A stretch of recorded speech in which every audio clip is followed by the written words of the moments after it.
시청자 여러분 안녕하십니까? KBS 9시 뉴스입니다. 여러분 안녕하십니까? 여러분 안녕하십니까? 오늘의 주 KBS 뉴스입니다. 뉴스룸을 시작하겠습니다. 조중동 조중동이 계속 이렇게 경영.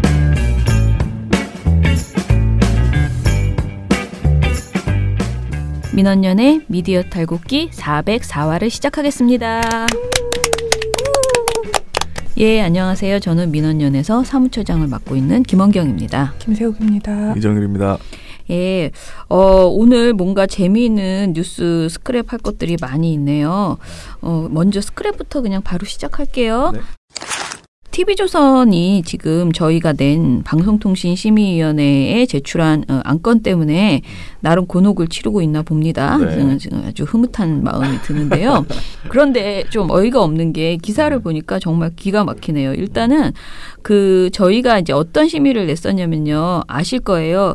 그 지적장애 여성을 노인이 이제 한마을에서 여러 명의 노인들이 이제 성폭력했던 사건이 있었거든요. 네. 이 사건을 김광일의 신통방통에서 다루면서 그 마을에 사시는 주민들 반응은 어떤지 직접 한번 들어보겠습니다. 노인들 속은 것 같아. 걔는 임신이 안 되는 애다. 그런데 뭐 임신 작업 대풀. 옛날 저희 시골 마을에서는요. 반편이라고 불렸던 그런 남성이나 여성이 마을마다 한둘쯤 있었습니다. 요즘은 쓰지 않는 말입니다. 지적 능력이 다소 떨어졌던 장애인을 그렇게 말했죠. 아이들도요, 그 시절에는 예사로이 이런 사람들을 놀려먹기도 하고 그랬었습니다. 이런 여성에게 여럿이 오랫동안 성폭행을 하는 몹쓸 짓을 하는 경우가 왕왕 있었습니다. 그래서 이런 성적 악귀가 마을에 들어오지 말라고 천하대장군을 세워놓는 그런 마을도 있었죠. 그 지적장애 여성에 대해서 예전에 시골 마을에서는 뭐뭐뭐라고 그들을 부르는 그런 말이 있었다라고 하면서 마을마다 한둘쯤 있었고 요즘은 쓰지 않는 말인데 지적 능력이 다소 떨어졌던 장애인을 그렇게 말했다라고 하면서 굉장히 무슨 아름다운 미담이라도 되는 양 이렇게 그들을 성폭행을 했던 일도 있었다 이런 식으로 이야기를 했었거든요.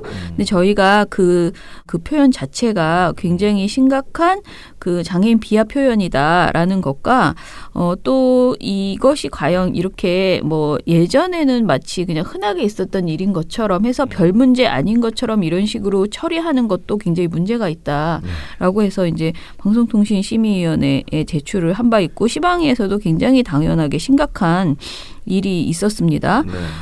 그리고 TV조선은 그때 당시에 그 노인이 속은 것 같아 걔는 임신이 안 되는 애다 그랬는데 그거 임신이 덜컥 돼버렸네라는 지역의 그 동네 주민의 인터뷰를 보도를 해가지고 또 문제가 된 적이 있었거든요. 자, 이렇게 여러 가지 측면에서 문제가 있었던 김광일의 신통방통 이것이 방송통신심의위원회에서 논의가 됐는데요. 이날 방송소위는 다른 방송도 심의한 후에 TV조선을 심의하자면서 의결 보류를 결정했다고 하거든요. 물타기 하려고 했는데 오케이 한 거죠. 글쎄요. 어떤 일이 있었던지 자세히 좀 읽어볼게요. 일단은 MBC, JTBC 채널A의 방송은 TV조선과 달랐고요. 이들은 TV조선과 달리 선정적인 보도를 하지 않았고 마을 전경을 흐림 처리하는 등 2차 피해를 막기 위해 노력했고요. MBC의 경우에는 데일리 프로그램이 아니라 탐사 보도를 통해서 해당 사건을 심층적으로 다뤘다고 합니다. 그러자 심영서 위원은 우리는 방송 언어가 아니라 피해자에게 2차 피해를 유발할 수 있는 인터뷰에 대한 지적을 한 것이다. 그런데 왜 TV조선은 의견 질술서에 JTBC도 했고 채널A도 했는데 왜 우리만 가지고 그러느냐라고 이렇게 투덜거리느냐라고 이제 지적을 했고요. 다른 방송을 걸고 넘어지는 것은 전형적인 TV조선의 의견 진술 방법이다라고 꾸짖으면서 다른 방송을 탓하지 마라라고 강조했다고 합니다. 윤정주 위원도 TV조선이 지적한 다른 방송은 상황이 다르다.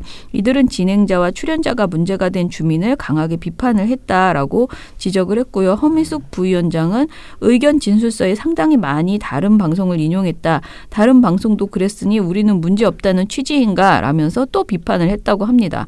이날 TV조선의 의견 진술자로 참여했던 그 오윤정 차장은 TV조선의 전형이라고 했는데 우리가 죄가 없다는 것이 아니라 일반적인 언론 보도 행태를 소개한 것이다. 왜 자기 잘못을 얘기하면서 제대로 사과 날 것이지. 죄가 있다는 건 인정한 꼴이네요. 뭐 아무튼 간에. 죄가 없다는 게 아니라.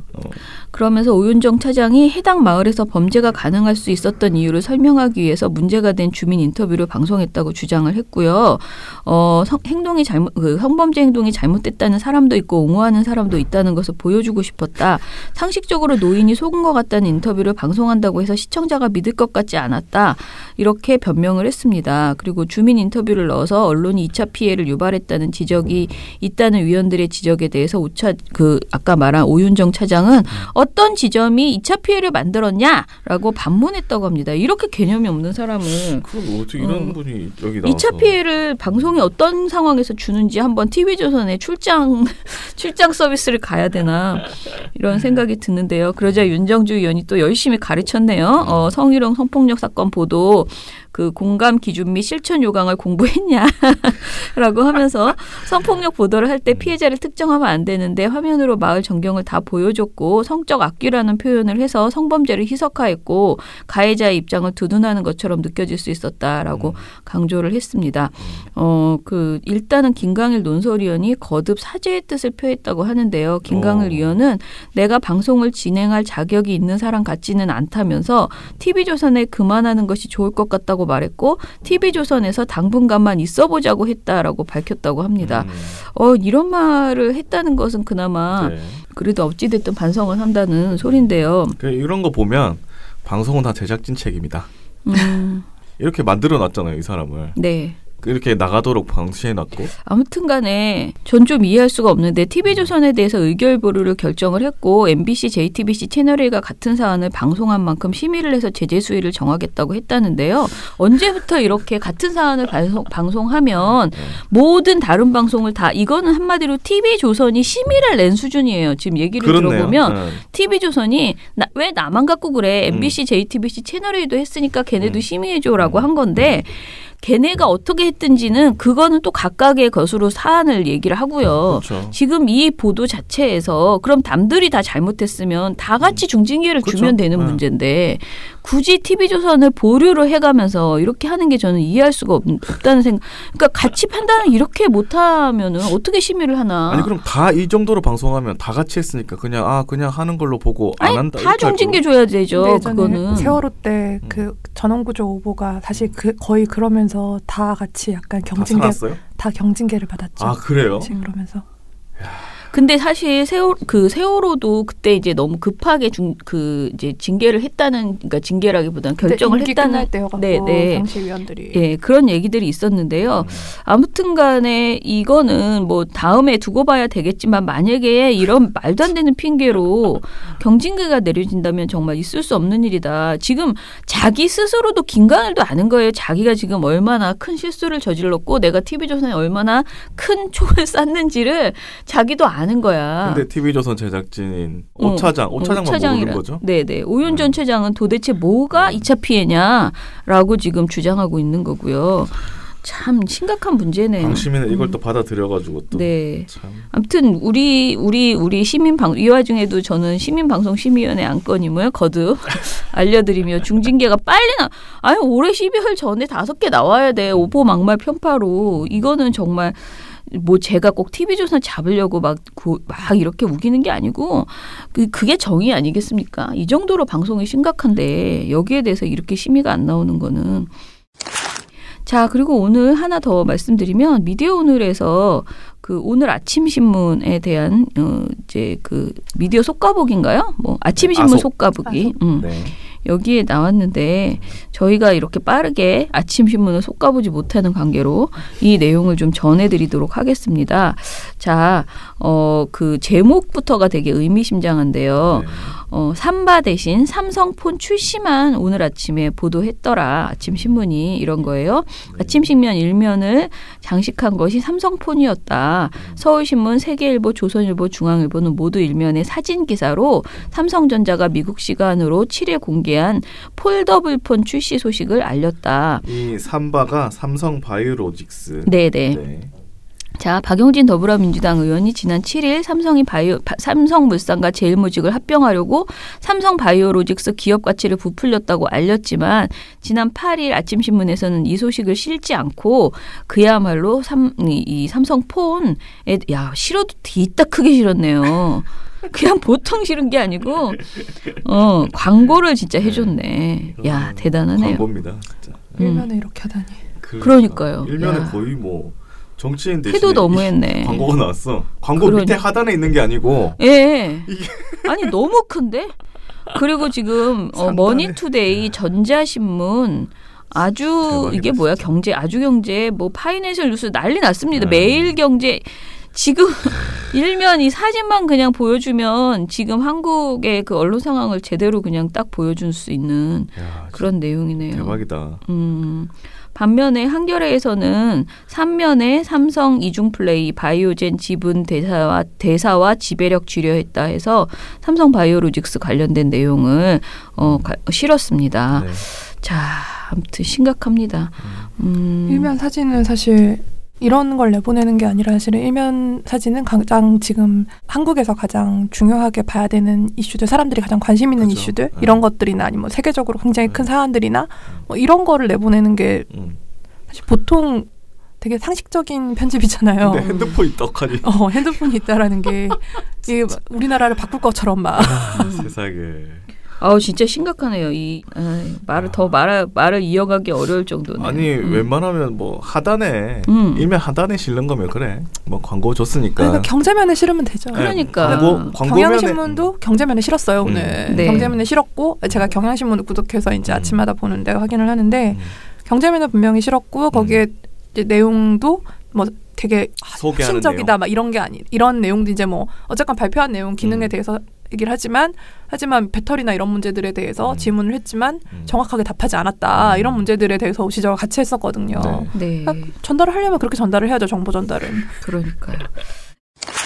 미디어 오늘의 정철훈 기자 기사인데요. 중앙일보가 경기도 청년 배당 1,300억을 13조로 잘못 썼다라는 내용입니다. 중앙일보가 지난 7일 29면에 보육엔 인색 청년엔 13조 뿌리는 이재명이라는 제목의 취재일기로 경기도가 지난달 따복 어린이집 사업 종료 결정을 내렸다고 지적했는데요.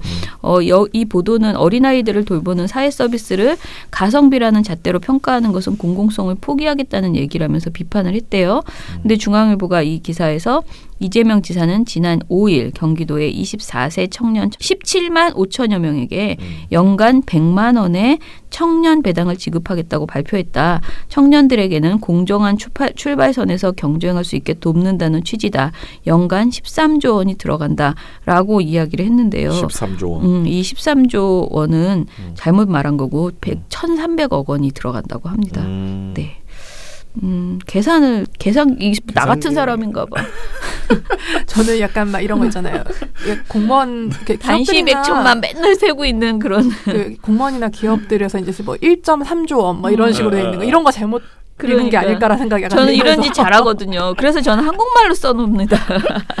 저는 왜 그렇게 쓰니 정말 1점 몇 조 원 이런 거 너무 이상하잖아. 네네. 제발 그렇게 안 쓰면 좋겠어.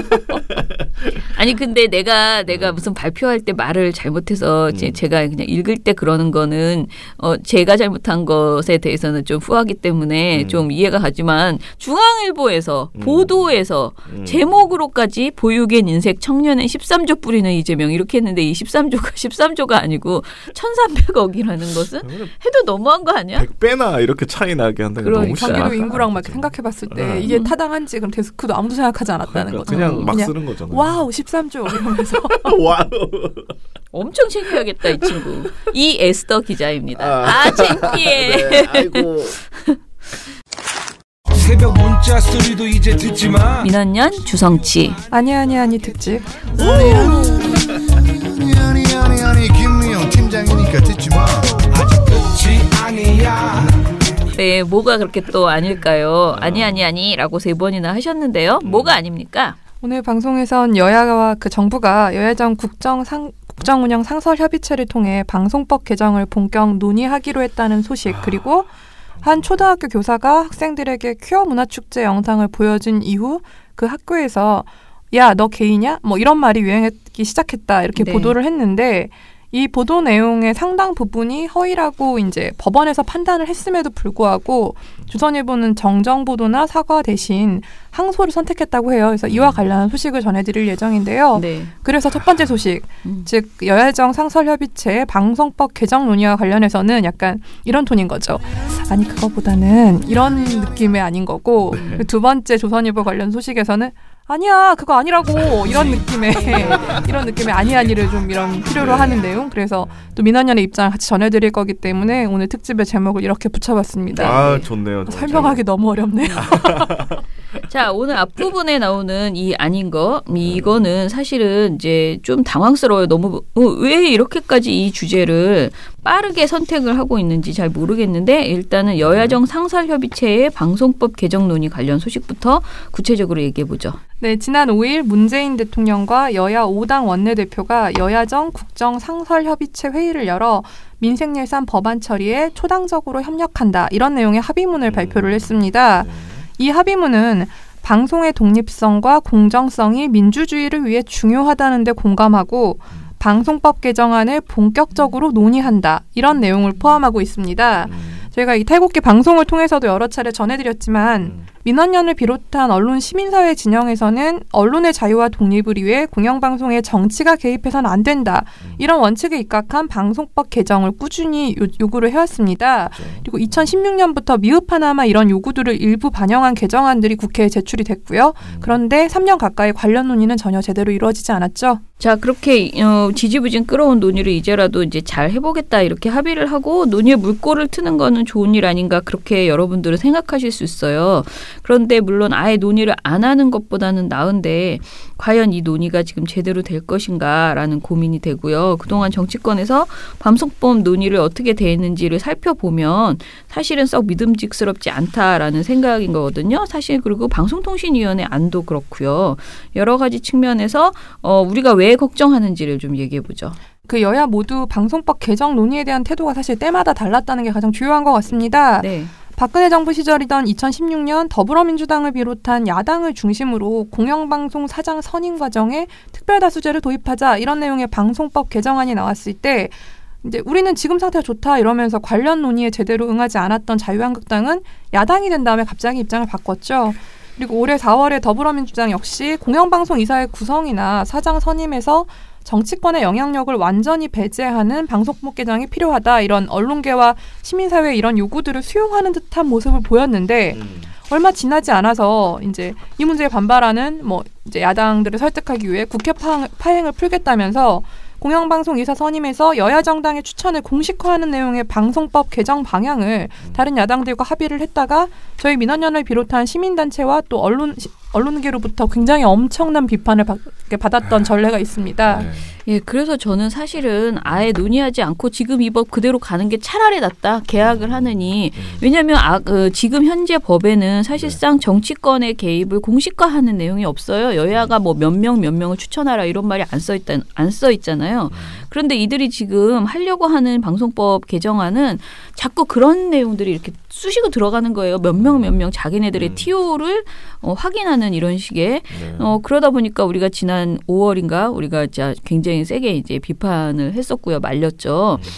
그런데 어찌됐든 정말 믿을만하진 않지만 논의를 한다고 하니까 그럼 어떤 원칙하에 논의를 해야 하는가. 우리가 계속 반대만 할 수는 없잖아요. 하고 있다는데. 그러니까 우리가 생각하는 방송법 개정의 원칙을 얘기해 볼까요? 네, 이 방송과 논평을 통해 여러 차례 말씀드렸지만 환기 차원에서 다시 한번 말씀을 드리겠습니다.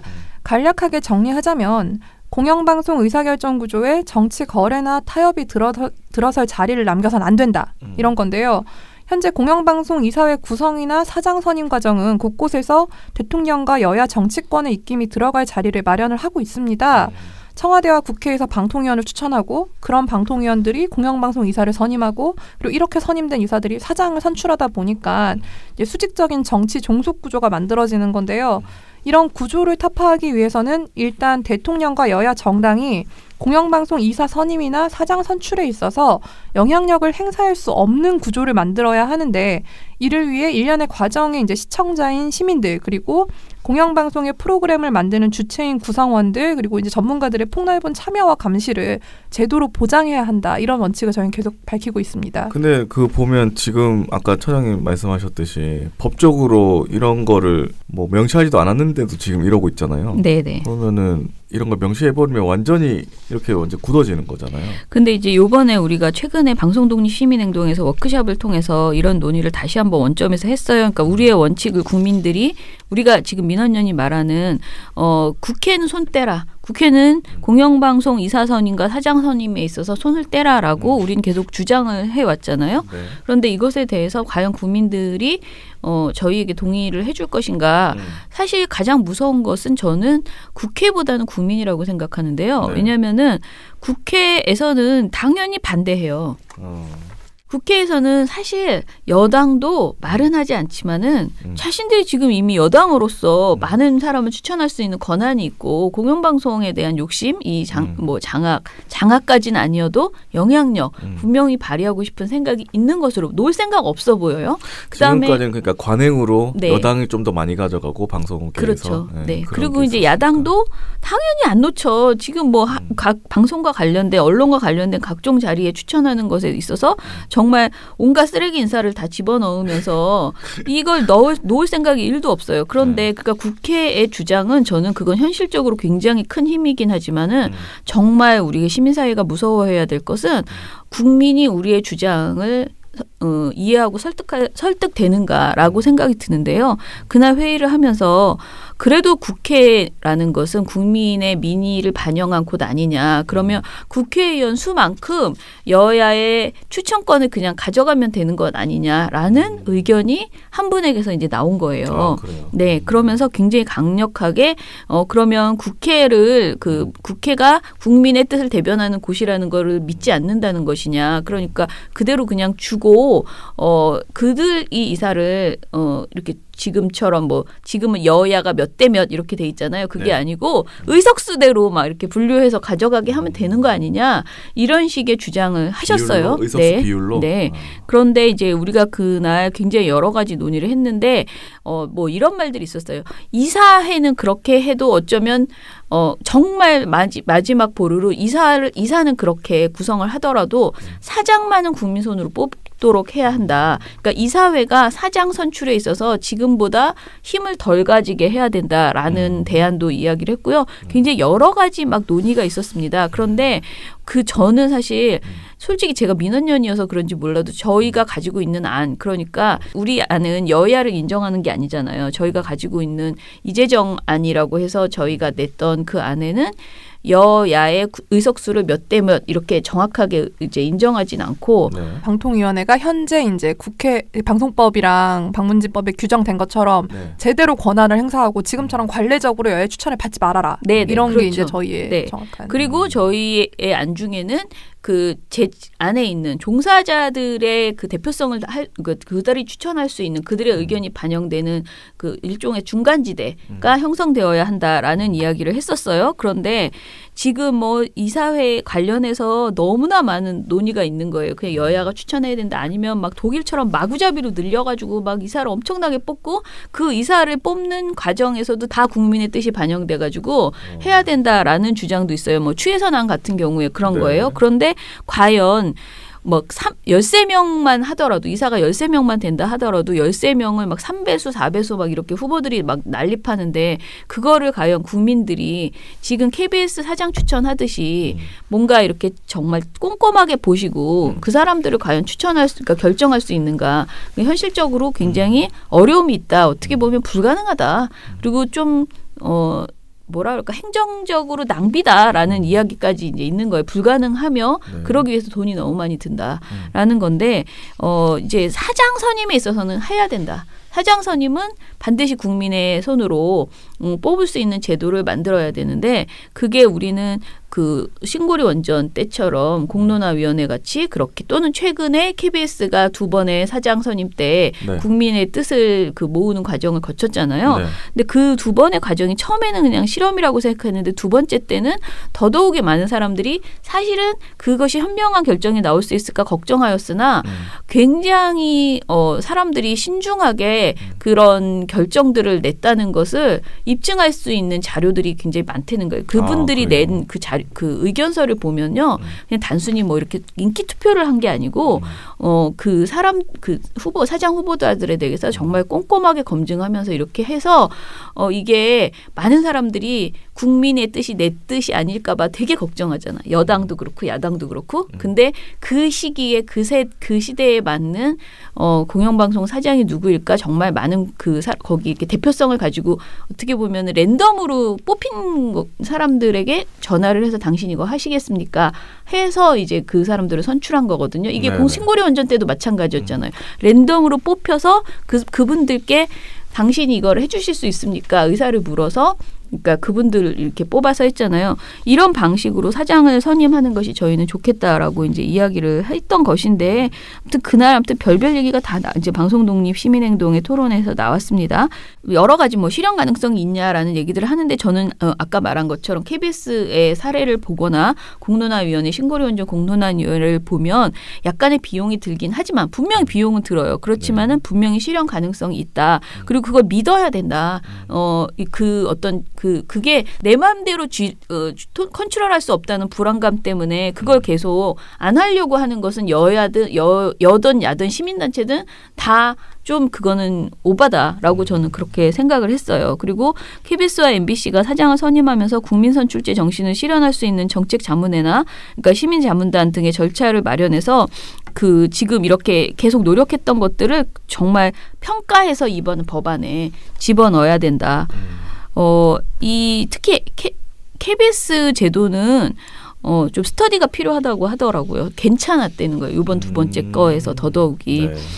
물론 모든 것이 이제 과정 속에 있고 완전히 잘한다고만 평가할 수 없지만 이렇게 선출된 사장들이 권력의 눈치를 보지 않고 지금 뭔가를 해나가고 있는 모습들이 이제 분명히 보이고 있다라는 점에서도 평가를 하고요. 그런데 이제 고민이 있어요. 첫 번째는 앞서도 얘기한 것처럼 상설협의체에서 우리가 강조하는 원칙을 살리는 논의를 제대로 할 것인가. 이 상설협의체 저는 믿지 못하겠다. 상설협의체 뭐 어떤 거죠? 아까 말한 여야정 상설협의체. 여야정. 여당, 야당, 정부는 방송통신위원회가 될 거 아니에요. 그렇지 않겠어요? 그렇죠. 주체상으로. 근데 방통위원장을 대통령이 임명하는 거 아닙니까? 네. 그러면은 어쨌든 정부잖아. 근데 그러니까 어찌 됐든. 그렇죠. 다 여당의 뜻이 그죠. 여야 이렇게 된다는. 자, 그리고 두 번째는 지금 이 논의만 하면 되는 것인가 이런 고민이 있는데요. 그래서 민원연이랑 다른 단체들이 아까 제가 말한 방송독립 시민행동 워크숍에서 많은 논의들을 하고 지금 1차 워크숍을 한 거고요. 다음 주에 또 이제 논의를 하기로 했어요. 저희는 참 어떻게 보면은 정부를 못 따라가고 있는데 정부의 스텝에 비해 우리가 좀 지금 느리게 가고 있는 거죠. 그래서 어머나 놀래라 해서 오늘 막 저희가 논평도 막 발표합니다. 어찌됐던 이렇게 급하게 여야정 협의체로 뭔가를 막 국민의 뜻을 수렴하지 않고 막 달려서 뭔가를 만들 생각하지 말아라 이런 이야기들을 논평을 하나 발표를 했는데요. 그저께 발표했습니다. 논평 이야기 좀 해주세요.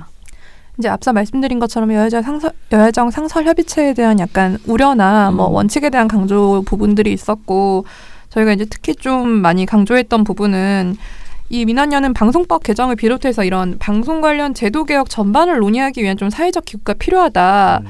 2000년에 김대중 정부 시절이었죠. 그때 이제 구성했던 방송개혁위원회 같은 이런 좀 기구가 필요하다 이런 제안을 크게 담았는데요. 네. 이게 아시다시피 지금은 방송과 통신의 경계가 이미 허물어졌고 또 모두가 콘텐츠를 생산도 하고 유통도 하고 소비도 하는 이제 그런 주체인 상황인 거잖아요.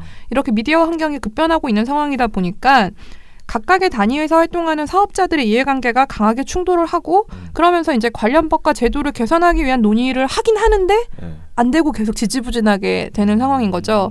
그리고 또 이런 상황에서도 이제 공영방송의 힘이 많이 약해졌다 뭐 이런 얘기를 하지만 시민들을 위해서는 사실 공공성이나 공익성을 그러니까 최우선에 두는 방송이 존재를 해야 되는 거죠. 사실은 그렇죠. 이건 굉장히 중요한 문제인 건데 이게 당장의 이런 뭐 생존의 문제 이런 것들부터 시작 여러 가지 부분에서 위기에 직면하고 있는 게 현실입니다. 그렇기 때문에 이제 새로운 미디어와 전통 미디어 사이의 균형과 조정을 맡을 이런 규제기구 개선 방안이나 또 공공성과 공익성을 우선순위에 놓는 방송 미디어의 존립과 발전 방안 그리고 미디어를 통한 시민권익 증진 방안 등을 좀 다 함께 같이 논의를 해야 하는 이런 방송 미디어 제도 개혁 전반을 논의할 기구가 필요하다 이런 주장인 건데요. 이런 중대한 논의를 정치적 타협의 장으로 이제 전락하기 쉬운 여야정 상설 협의체에 맡겨두기라는 좀 그간의 경험으로 봤을 때 미덥지 않은 게 사실이다 보니까 그렇죠. 그런 만큼 정부와 정치권 그리고 공영방송을 진심으로 걱정하는 시민사회와 또 공영방송의 구성원들, 전문가들이 모두 참여하는 이런 사회적 논의기구에서 진행할 필요가 있다. 이런 주장을 저희는 하고 있습니다. 예, 이게 또 단순히 사람을 더 누구를 추가하느냐 이게 문제가 아니고 사실 방송 환경이 진짜 말씀하신 것처럼 방송 환경 자체 너무 많이 변했어요. 그렇죠. 방송 통신이라는 것에 경계도 진짜 너무 많이 무너지고 그래서 이 한 번은 시대에 맞춰서 전체를 좀 틀어서 이제 재논의한 지금 그 과기정통부인가요? 그쪽에 가 있는 방송 관련된 그 권한들도 굉장히 많아요. 그래서 이런 것들까지 다 이렇게 싸잡아서 논의하는 그러니까 방송 미디어 제도 전반을 논의하는 그런 게 필요할 때예요. 사실 이 지금의 현 문재인 정부의 정부 기구는 이명박 박근혜가 만들었던 것을 그대로 그냥 따라서 보통은 새 정부가 들어서면 부처에 대한 고민을 막 하게 되잖아요. 그런데 특히 우리가 그 이명박 박근혜에게 가장 불만이었던 게 방송위원회를 방송통신위원회로 만들면서 정부기구로 그냥 갖고 들어가 버린 거잖아요. 그러니까 우리는 사실 국가인권위원회처럼 좀 약간 독립적인 그런 체제, 그런 위원회의 형태가 되어야 된다라고 계속 주장했고 그래서 방송위원회는 그렇게 구성이 됐었는데 방송통신위원회가 되면서 최시중이 위원장이 되고 완전히 대통령이 장악할 수 있는 체제로 갔고 게다가 과기정통부가 생기면서 그 통신 관련된 내용들이 통신만 가면 괜찮은데 방송의 공공성 부분까지도 과기정통부가 어떻게 보면 상업적인 생각을 가지고 다 막 가져갔어요.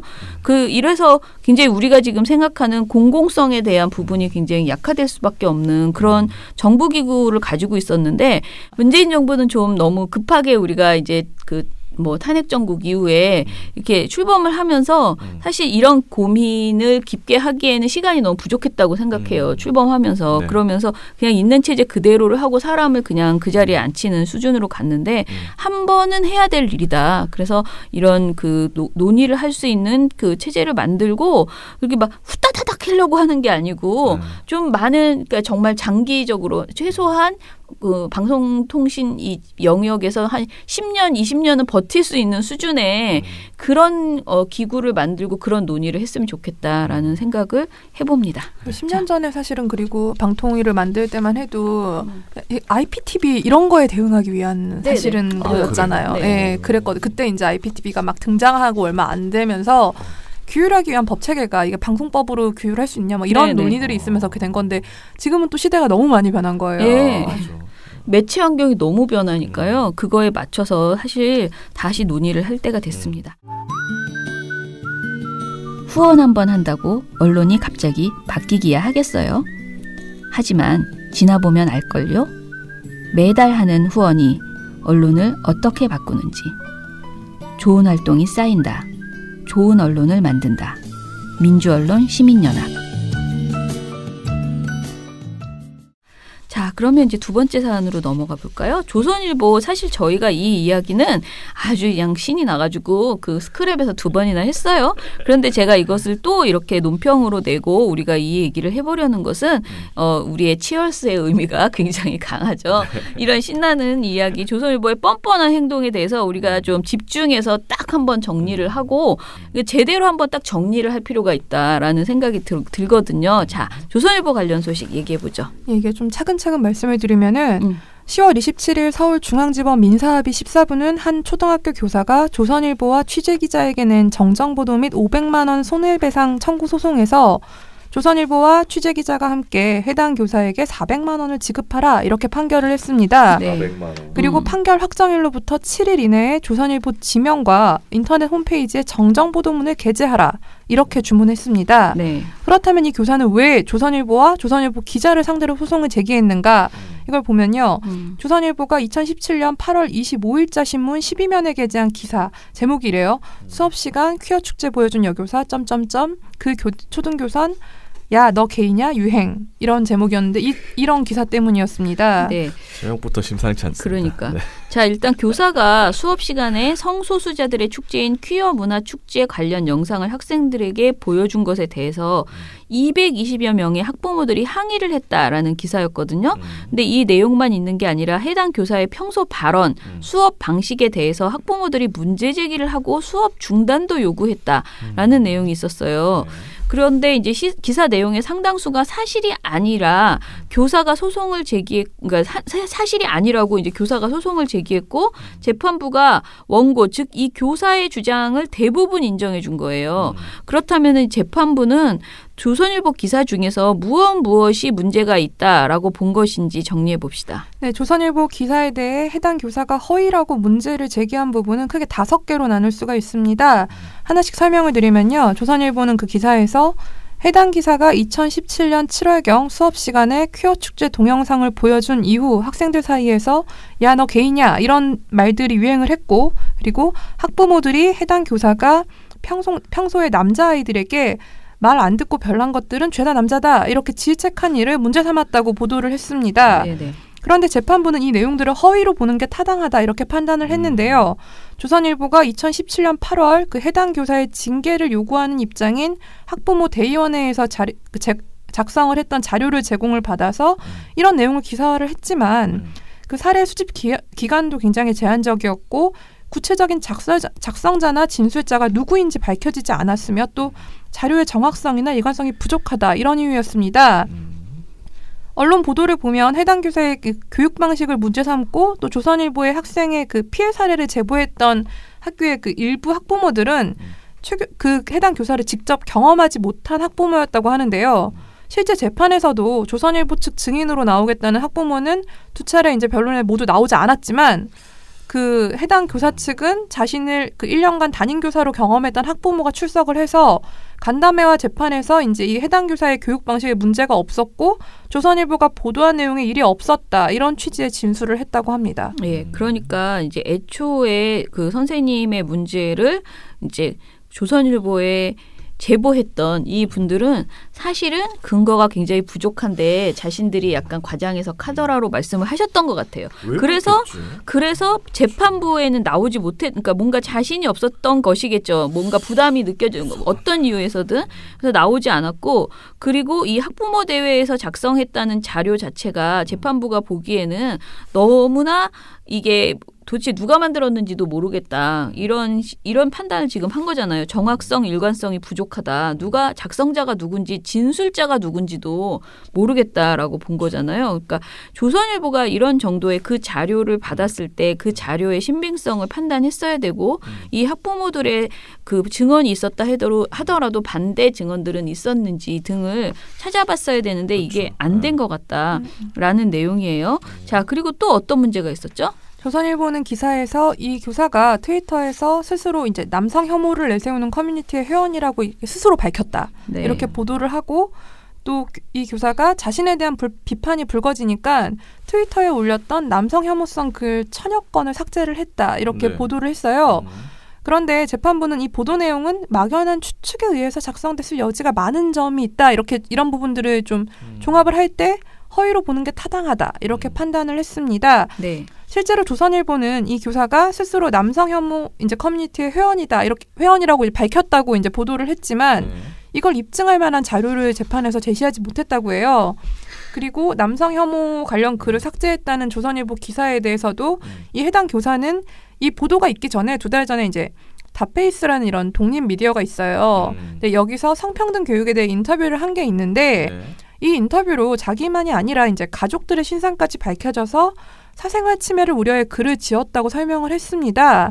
재판부는 이런 주장 등을 좀 참고를 해서 조선일보 보도를 허위로 보는 게 타당하다. 이런 결론을 내린 것입니다. 그리고 조선일보는 당시 기사에서 이 해당 교사가 수업 시간에 퀴어 축제 동영상을 보여준 이후 그 열린 그 간담회에서 학부모 220여 명이 항의하면서 그 해당 교사의 수업 중단을 요구했다 이렇게 보도를 했는데요. 재판부는 양성평등 교육과 성소수자에 대한 차별이나 혐오 금지 교육의 이런 필요성을 강조하는 해당 교사의 교육 방식을 지지하는 학부모도 있었을 뿐 아니라 간담회 당시 참석자의 신분이나 인원수를 제대로 이제 파악하는 절차가 없었다는 점 등을 이제 보고 이제 이걸 허위로 보는 게 타당하다 이런 판단을 했다고 합니다.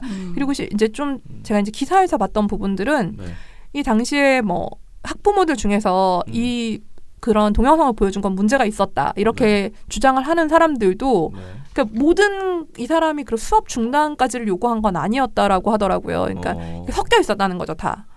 그 모든 사람이 다 이 사람은 더 이상 수업을 하면 안 돼 이렇게 중단을 요구했던 건 아닌데 조선일보 기사를 보면 마치 이 220명의 학부모들이 다 너는 수업하지 말아라 이렇게 말한 것처럼 오인될 수 있다라는 거죠 이게. 네네. 자 그러면 재판부에서 이분이 내신 것들 중에서 이건 허위라고 보기엔 좀 어려워라고 그러니까 조선일보 보도를 허위가 아니다라고 한 것도 있었습니다. 그것도 좀 짚어주시죠. 이게 이제 아까 앞서 말씀드린 부분에서는 이 조선일보에서 이제 두 가지가 있어요. 해당 교사가 트위터에서 내가 스스로 내가 남성 혐오 커뮤니티의 회원이다 이렇게 밝혔다고 한 부분이 있고 또 하나는 이 조선일보 그냥 기사 자체에서 이 교사는 남성 혐오 커뮤니티의 회원이다 이렇게 그냥 그들이 정의하는 것처럼 된 부분이 있어요. 근데 이 부분에 대해서는 이제 조선일보가 기사에서 이 교사는 남성 혐오 커뮤니티 회원이다라고 이제 한 부분들은 한 부분이랑 또 트위터에서 이 사람이 이제 그러면서 한국 남성을 비하하는 표현을 사용했다 이렇게 정의해서 보도한 부분들이 있는데 재판부는 이 원고인 교사가 자기가 이제 남성 혐오 커뮤니티의 회원이 아니라면은 이걸 좀 본인이 스스로 입증을 해야 된다 이렇게 지적을 하면서 보도가 이제 허위라는 주장을 인정하진 않았습니다. 이 부분에 대해서는 이게 좀 세부적으로 나눠져 있는 거예요. 이게. 그리고 트위터에서 이 교사가 한국 남성을 비하하는 표현을 사용했다는 보도 내용이 허위라는 주장을 재판부는 수용을 하진 않았는데요. 근데 이게 조금 애매한 게 이 원고인 교사는 관련 표현이 있는 글을 리트윗을 했는데 이 리트윗이 이제 남이 쓴 글을 전달하는 행위인 거잖아요. 공유하는. 네, 리트윗을 하는 행위였는데 그 자기는 직접 그런 표현을 사용한 적은 없다. 이렇게 밝혔습니다.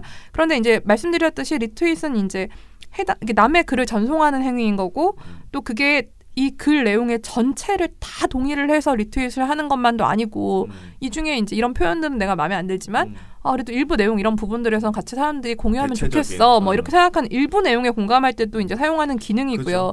심지어 이제 난 이 글에 동의하지 못해. 여러분들은 어떻게 생각해? 이런 느낌으로 아예 반대할 때도 사용하는 기능인데 재판부는 사실 이 리트윗 기능을 좀 직접적인 의사표현, 약간 동의에 가까운 의사표현으로 간주했다고 볼 수 있습니다. 리트윗 조심해야겠네요. 그렇죠. 사실 이 리트윗이 본인이 한 것이다. 그러니까 동의해서 내가 한 말이다. 그러니까 나도 이거 동의해라고 생각하는 동의한다. 거잖아. 예. 그래서 이런 리트윗을 했는데 이게 문제에 대해서 뭔가 책임져야 되는 그런 일이 생긴 게 사실 이게 처음은 아닌 것 같아요. 예. 그렇습니다. 여러분들이 알고 계셔야 될 것 같아요. 자, 그러면 재판부의 판단에 일부 아쉬운 부분이 있긴 하지만 어찌됐든 판결 내용을 보면 재판부가 조선일보 보도에 대해서 해당 교사의 발언과 수업 방식 등을 문제 삼기 위해서 동원한 논거 대부분이 허위다. 그러니까 이거 가짜 거짓말이죠, 사실은. 그렇죠. 그렇게 봤어요. 그리고 조선일보가 손해배상을 하고 정정 보도를 하라라고 했는데 조선일보가 이것을 지금 불복하고 항소를 결정했다는 거죠. 네, 그 재판부는 판결 후 일주일 이내에 지명과 온라인에서 정정 보도를 하라 이렇게 주문을 했지만 조선일보는 하지 않았고 이제 관련한 언론 보도를 보니까 조선일보 관계자는 우리는 항소를 결정했다 이렇게 밝혔다고 해요. 네. 그런데 그 재판부가 지적했던 건 조선일보가 기사의 근거로 제시한 내용의 상당 부분이 허위였다 이런 문제만이 아니라 조선일보가 이 기사에서 해당 교사의 발언이나 수업 방식 등을 문제를 삼으면서도 정작 당사자인 교사의 입장을 담지는 않았다. 이 부분도 같이 지적을 했던 거거든요. 왜 안 담았을까요? 궁금하네. 그러니까요. 결국 조선일보는 사실 확인과 반론권 보장이라는 언론의 이제 기본 윤리와 의무를 내팽개친 게 아닌가 이렇게 볼 수 있는 건데. 기본인데. 네, 그리고 이렇게 기본 윤리와 의무를 내팽개친 채 이제 내팽개친 그 조선일보로 인해서 피해를 본 거는 그 문제에서 이제 그러니까 문제의 기사에서 언급이 된 그 교사만이 아니라 사실은 각자 위치에서 자신의 뭐 교육자로서의 양심이나 신념에 따라서 성평등이나 인권의 가치를 교육하고 있는 교사 전체에게 위축되는 효과를 사실 낳을 수 있는 거잖아요. 이 부분이. 그렇죠. 그렇기 때문에 저희는 이제 조선일보가 지금이라도 좀 이런 오만한 언론의 자세를 보이는 대신 항소 계획을 철회를 하고 한 교사의 인격과 명예를 훼손하는 것은 물론 교육 현장 전반의 위축을 부를 수도 있는 이런 허위 기사를 내놓은 것에 대해서 반성을 하고 사과를 해야 된다. 그리고 최소한 우리가 민주 언론은 못 돼도 이렇게 사람들이 교육자가 민주 시민을 교육하기 위해서 하는 이런 것까지 회방을 놓지 말아야 되지 않겠냐. 이런 말을 사실 전하고 싶습니다. 네. 사실은 큐어 축제를 보여줬다는 거, 그러니까 애들에게 큐어 축제에 대해서 이야기했다는 것에 대한 괘씸죄라고 저는 생각을 하거든요. 이런 보도를 내놓은 거는. 그러니까 나는 페미니스트를 용서하지 않겠어. 이런 조선일보의 태도인 거지. 내가 이거를 이 페미니스트들이 손가락질 방하게 어떻게 해서든 기사를 만들어 보겠어라고 생각하고 작심하고 썼는데 너무 이제 오보가 그러니까 잘못된 내용이 확인이 안 된 내용이 만약에 본인에게 해명을 그러니까 물어봤거나 했으면 다 아니라고 했겠죠. 근데 아예 그거를 애초에 나는 이런 페미니스트하고는 얘기하고 싶지도 않아. 내가 보기엔 그렇지 않고서는 그러니까 진짜 그냥 꼴보기 싫었던 거야. 한쪽 말만 듣고 그냥 쫙 그냥. 근데 이렇게 해도 된다고 생각하는 조선일보의 태도가 정말 오만방자하다. 그러니까 우리가 계속 말하는 약간 그 소수자에 대해서 특히 더더욱이 건방지기, 그러니까 뭐 우리가 말하는 노동조합이라든가 또는 사실 많은 소수자에 대해서 다 이런 식으로 행동을 하고 있죠. 저는 이 문제에 있어서는 정말 저는 500만 원을 청구했는데 400이 나온 거는 오늘 또 처음 알았는데요. 애초에 한 5천만 원 청구하셨어야 된다. 아니 정말 왜냐하면 저도 이제 언론중재로 예전에 제 개인적인 문제로 이 민원연은 아니고요. 개인적인 문제로 좀 상담을 했는데 이거보다 훨씬 약한 문제였어요. 별것도 아니었어. 그런데 변호사가 2천만 원을 처음에 걸자고 하시더라고요. 몇 년 전에요? 한 4, 5년 전에. 4, 5년 전에 2천만 원. 그리고 웬만하면 이렇게 명백하게 잘못한 거는요. 사실은 그냥 처음부터 왜냐면 어차피 뭐 내가 부른다고 다 주는 건 아니지만 많이 부르면 좋잖아. 그래서 와 이분이 너무 소박하게 그러니까 정말 명예를 위해서 아마 대부분 이런 사람들이 뭐라고 얘기하냐면 난 돈 때문에 고소하는 게 아니야. 내 명예를 위해서 고소하는 거라 그 금액을 굉장히 작게 이렇게 하시거든요. 근데 나는 돈도 되게 중요하다. 왜냐면은 이렇게 우리가 길들임을 당하면 안 된다. 언론으로부터. 그래서 전 정말 이분한테 정말 존경심을 표해요. 왜냐면 힘들고 굉장히 불안했을 텐데 이렇게 고소를 진행하고 이렇게 마지막에 다시 낸 의견에도 끝까지 자기가 이 일에서 이제 지치지 않고 하겠다라고 하셔가지고 저희 정말 응원을 드리고요. 이런 식의 조선일보로 인해서 피해받은 사람이 정말 한둘이 아닐 텐데 그런 분들의 힘을 모아서 우리가 이거를 다 응원을 해드려야겠다. 그런 생각을 거듭합니다. 민원연도 아무튼 도울 수 있는 것들에 대해서 돕고 응원하고 이렇게 해 나가겠습니다. 아니 저기 조선일보나 TV조선은 자기네 명예훼손 당하면 장자연 리스트만 나오면 뭐 MBC 다 고소하고 말이야. 몇 억씩 막 이렇게 고소하잖아요. 네네. 조선일보는 어쨌거나 뭐 돈도 있고 언론 권력이고 이런데 한 개인이 사실은 그러니까 이게 소송을 해보신 분들은 알겠지만 당해봤든 내가 걸어봤든 다 해보면 알겠지만 굉장히 피말리는 작업이거든요. 그러니까요. 이거 자체가 너무 지치고 힘든 작업인 거예요. 이게 하다 못해 변호사가 해준다고 해도 내가 계속 거기에 대해서 다 진술해야 되고 상황을 다시 또 얘기해야 되고 이게 왜 안 맞는지 말도 안 되는 건데 다 설명해야 되고 하나하나 이게 정말 너무너무 개인이 하기에 사실 힘든 일이거든요. 근데 그냥 이렇게 사실은 전 법원에서 뭐 이렇게 허위다 뭐 이렇게까지 얘기 안 해도 반론권 안 받아줬고 이제 잘못한 게 있잖아. 너무 명백하게 잘못한 게 있잖아요. 자기네들이. 그러면은 저는 인정해야 된다고 생각해요. 이 부분에 대해서. 우리가 잘못했잖아. 그거는. 너무 기본적인 걸 안 했잖아요. 그러면서 이 사람을 완전히 막 이상하게 만든 거잖아. 근데 그냥 우리는 항소할 거야 라고 하는 게 너무 그냥 뭐 괴롭힐게 끝까지 우리는 괴롭혀주겠어. 약간 이런 느낌인 거야. 막 대법까지 이게 가겠네. 진짜. 너무 좀 거기서 화가 나더라고요. 저는 이 개인은 사실은 너무 힘든 일이기 때문에 이게. 그렇죠. 네, 아무튼간에 힘내시고 우리가 열심히 돕고요. 이런 분들 많이 나왔으면 좋겠다라는 말씀 거듭 드립니다. 많이 나오면 근데 피해자가 아니 근데 피해자는 늘 있어요. 정말 많아요. 근데 그냥 지나가지 말고 제가 사실은 시민단체나 그 국회의원들한테도 이런 얘기 많이 하거든요. 우리가 막 보내주잖아 당신에 대해서. 통해서 이렇게 잘못 보도가 나왔어요. 우리가 내가 심의 넣었어요. 이런 얘기를 막 난 하거든요. 하면 심의 넣으면 그분한테 알려줘. 근데 심의가 막 너무 약하게 나오거나 보도 아예 심의도 아니고 이 신문은 심의도 안 나오잖아요. 그러면은 손 놓고 있으면 짜증이 나는 거야. 그래서 고소하세요. 왜 언론중재도 안 넣으세요. 이렇게 제가 맨날 잔소리를 해요. 시민단체한테도 꼭 그래. 그렇게 가만히 있으니까 물러보고 우리를 자꾸 이렇게 이런 보도를 내는 거다. 맨날 민원연이 논평 내주면 뭐하냐. 본인이 본인이 언론중재 내셔라. 그리고 막 괴롭혀라 걔네를. 왜냐면 우리 당당하지 않냐. 우리가 가만히 있으면 우리가 뭐가 꿀려서 우리가 정말 그 보도에 말한 그런 문제점이 있어서 그런 걸 스스로 시민들도 생각하고 그리고 언론사들도 자꾸 만만하게 보고 이런 보도를 계속 내놓는다. 그러니까 우리가 아주 작은 거라도 언론사가 정말 명백하게 잘못한 게 있으면은 계속 우리가 대응을 해야 된다 이런 얘기를 하거든요. 그래서 당사자들이 해야 되는 부분이 있기 때문에 저희가 도와드리고 옆에서 뭐 지적을 하고 모니터를 하고 이런 것은 분명히 한계가 있어요. 그래서 같이 좀 힘을 내서 최소한 우리가 가짜뉴스 어쩌고저쩌고 하는데 오보로 인해서 우리가 당할 수는 없잖아요. 이것에 대해서는 좀 명백하게 같이 싸워 나갔으면 좋겠다라는 생각을 합니다.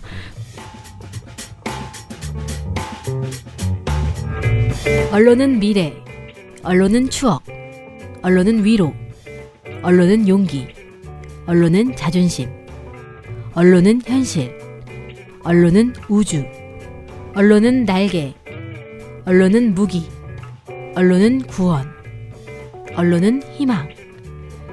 우리들은 언론의 힘을 알고 있다. 민주언론 시민연합.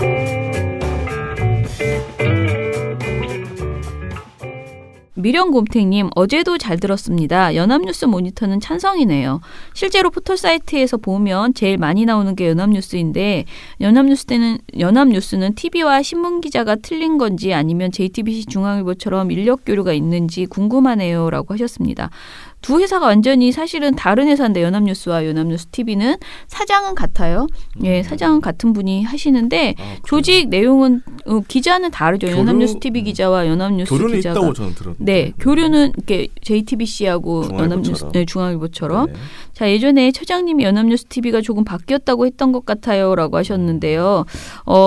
분명히 지금 바뀌고 있는 바뀌고 있는 과정이긴 한데 우리가 지금 모니터를 하는 이유가 잘 바뀌라고 지금 또 전문 용어로 약간씩 갈궈줄 필요가 있어서 우리가 지적을 했다. 저희가 연합뉴스 모니터를 전적으로 하는 건 아니고 아직 인력이 없어서 그냥 해보려고 한 일주일이나 2주일에 한 건이라도 꾸준하게 내려고 생각을 하고 있습니다. 네, 오늘은 저혈당 컨디션이지만 연기력에서 OK 사인이 많이 들어오고 있는 김세옥 팀장님 출연이군요 하셨어요. 아니 오늘도 제가 아까 처음 말씀을 안 드렸지만 연기력이 점점 나아지고 있습니다. 점점 늘어나고 있어요. 네네. 자, 오늘 TNO님이 얼마나 기뻐하셨겠습니까? 지금 와병 중에 옥 팀장 왜 자꾸 옥 팀장이라고 하시는지 옥 팀장님을 기다리시던데. 별명이 많아요. 자, 레이니 칠세님 거 읽어주세요. 그 레이니 칠세님입니다. 그 삼성 분식회계 관련해서 이재용 승계 뉴스를 덮기 위해서 이제 다른 방송들이 얼마나 삼성폰 광고성 기사를 내놓고 얼마를 받았을지 의심이 된다. 이런 방송도 지금 똑같다는 소리잖아. 지금 오늘 아침 신문처럼 방송도 어제 저녁 방송이 아주 미리 모니터를 다 해주신 거야. 이렇게 캡처를 다 하셔가지고. 그래서 이건 너무하지 않냐. 속에서 천불이 끓었다.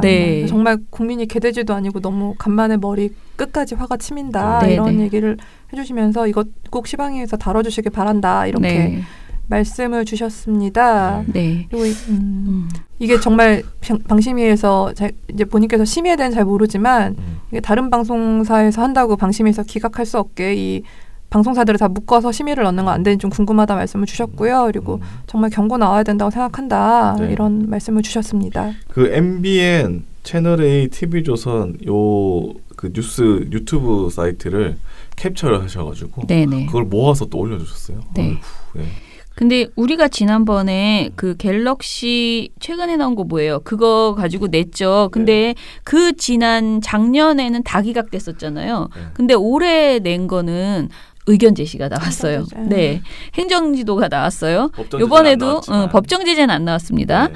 뭐 근거는 그 다른 데도 했다라는 이야기도 분명히 있었고요. 그리고 완벽한 광고성이라고 보지는 않는 시의적으로 이것이 이제 필요하다 뭐 이런 식의 이야기가 있었는데 이번에도 한번 내보겠지 검토해서 제가 아직 보질 않아서요. 방송 내용을 또 하나하나 봐야 심의를 넣을 수 있는지 등을 판단할 수 있으니까요. 검토하겠습니다. 이번에 다 기각될 것 같습니다. 왜냐하면 너무나 획기적이어서 그게 너무 신기술이기 때문에. 자, TNO님, 유 부장님 옛날에 가입했어야 했다. 언론에 대해 더 많이 알았을 텐데 여기서 거의 코 터질 뻔. 이건 뭐야? 너 코가 왜 터져? 갑자기 웃음이야. 네. 웃음을 참으시는 것이 선해서 저도 같이 코평수가 넓어졌다는 이런. BW가 그나마 뉴시스가 연합뉴스보다 낫다고 하시니 연합 모니터링을 추가하게 된 것에 대한 감정이 한 꼬집만큼은 들어있지 않았을까. 네. 문화일보에 대한 B 난사에 대해서도 절대 공감하면서 네. 문화일보 모니터링을 전격 차단하신다고요. 모니터링할 가치가 없다라고 주장하셨습니다. 처장님 전방위적 방송인이 되시면서 언젠가 BW가 진출할 날이 쎄함을 느낍니다. BW는 극우 유튜브 채널에 참 최적화된 인재인데 말이죠. 아니 극우 유튜브 채널 말고 우리 유튜브 채널을 만들면 되지. 어제 열이 덜 내린 상태에서도 비몽사몽 기대하던 옥 팀장님의 처연함이 서린 연기를 일주일 기다려 듣습니다. 라고 하셨습니다. 연기력이 점점 좋아지고 있습니다. 보람을 느끼시기 바랍니다. 네. 데뷔할까요? 어디 오디션 볼까요? 444041님 오늘도 잘 들었습니다. 이봉우 팀장의 마지막 말이 뭘까 궁금하네요. 제가 삐 처리를 많이 해가지고 잘 못 알아들으실 것 같은데 아무튼 뭐 여러분이 생각하시는 그런 말이랑 비슷합니다. 네. 화가 많이 난 것 같네요. 네. 비가 추적추적 내리네요. 술이 땡기는 날이네요. 내일도 탈탈탈. 저도 어제 이 생각을 했습니다. 술이 너무 땡겨가지고 집에 가면서 진짜 고민스러웠습니다. 편을 나 술 먹으면 그 다음날 일을 못해서 오늘 밤에 한번 땡겨보려고 생각 중입니다. 토토로가 귀엽다님, 아우 진짜 화가 부글합니다. 어째 조중동과 일부 몇몇 언론들은 국민을 호도하는지 말본세가 이런입니다. 잘 듣고 있습니다. 민원연 화이팅 해주셨고요. 감사합니다. 네. 이해찬 2라고 읽어요. 네. 이해찬 2님 수구 꼴통 신문 같지 않은 선일보 오보남발 감시하는 언론 탈곡기 계속 가자 화이팅. 네, 감사합니다. 노화자국님께서 저도 새날 보고 왔어요 하면서 웃음 눈웃음표. 네. 감사합니다. 네. 자 모두들 감사드리고요. 새날에서 오셔가지고 연일 순위가 상승하다가 오늘 폭락하는 바람에 약간 많이 안 오셨나. 그랬습니까? 네. 좀 더 많이 도와주십시오. 네. 예, 밀어주시기 바랍니다. 자, 그러면 민원연 미디어 탈곡기 저희는 내일도 모레도 계속하고 있습니다. 새날 분들을 위해서 미리 말씀드리면 토요일은 저희가 민원연 소식을 전해드리는데요. 민원연의 개그를 맡고 계시는 우리 코가 빵 뚫리는 유 팀장, 딕션이 좋은 유 팀장의 방송이 기다리고 있고요. 일요일에는 제가 읽어드리는 그 언론대회부 조선일보 편을 지금 하고 있습니다. 저는 굉장히 이게 쌓이면 좋은 방송이 되리라고 지금 믿고 있어서요. 토요일 일요일도 놀지 마시고 꼭 민원연 미디어 탈곡기 찾아주시기 바랍니다. 민원연의 미디어 탈곡기는 내일도 열심히 풀어드리겠습니다. 탈탈탈 안녕. 네, 오늘 뉴스데스크 마치겠습니다. 시청해주신 여러분 채널 A가 함께합니다. KBS 뉴스 오늘 순서 모두 마치겠습니다. SBS는 앞으로도 끝까지 파헤치겠습니다. 오늘 뉴스9 모두 마치겠습니다. 시청해주셔서 고맙습니다. 뉴스8 여기서 마치겠습니다. 저희들은 내일도 최선을 다하겠습니다. 여러분 고맙습니다. 탈탈탈 안녕.